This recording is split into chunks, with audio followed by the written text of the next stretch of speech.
29. You got it? Look what he says. Jeremiah 29. Watch this.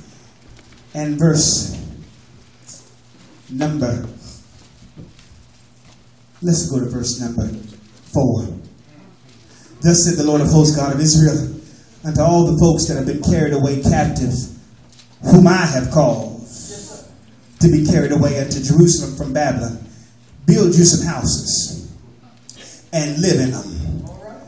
Plant you some gardens, I'm paraphrasing, and go ahead and eat the fruit of them.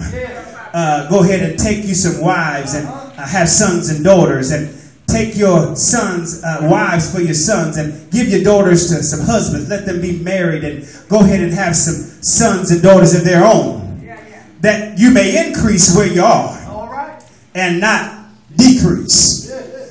Seek the peace of the city, verse 7 says, wherein I have caused you to be carried away captives, and pray unto the Lord for it, for in the peace thereof, when they have peace, then you gonna have peace. Take your seats for just 5 minutes. Touch your neighbor and say, getting our house in order. Ebenezer, this is what God is saying to us. Listen, these people had been carried away, Brother Monte. They had been carried over into Babylonian captivity. They had been carried away because of their sin, because of their wickedness, and God allowed them to be carried to where they were. Tell your neighbor, God allowed it. I came to tell somebody where you are right now, God allowed it. I know you thought that was the devil that did it. I know you said the devil done put me in this situation and in this circumstance, but I came to tell you it wasn't the devil who did it.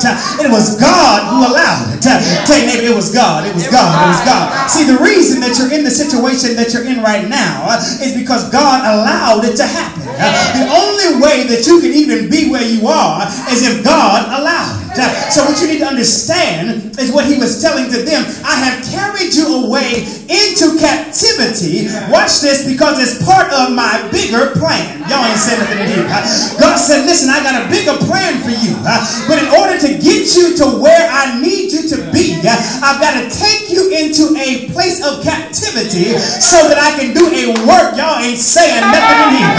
I can do a work inside of you and bless you the way that I want to bless you. Look at what he says here.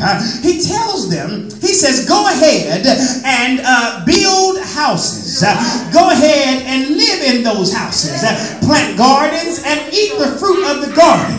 Now the reason God tells them this is because there were some false prophets that were running around telling them that the captivity was almost over.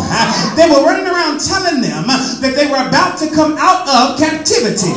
And God said no, because when I told you how long it was going to be, I am a man that I cannot lie. And when I said it was going to be 70 years, that's what I meant. It's going to be 70 years. God had already told them that they were going to be in captivity for 70 years. And they had only been in for a little while. And they had heard somebody give them some news that said they was about to come out of captivity. And so they started getting happy about it. But God said, no, no, no. I'm not bringing you out of this just yet. And some of you have begun to get excited because you thought God was going to bring you out of that bad situation. But I came to tell you, God is not about to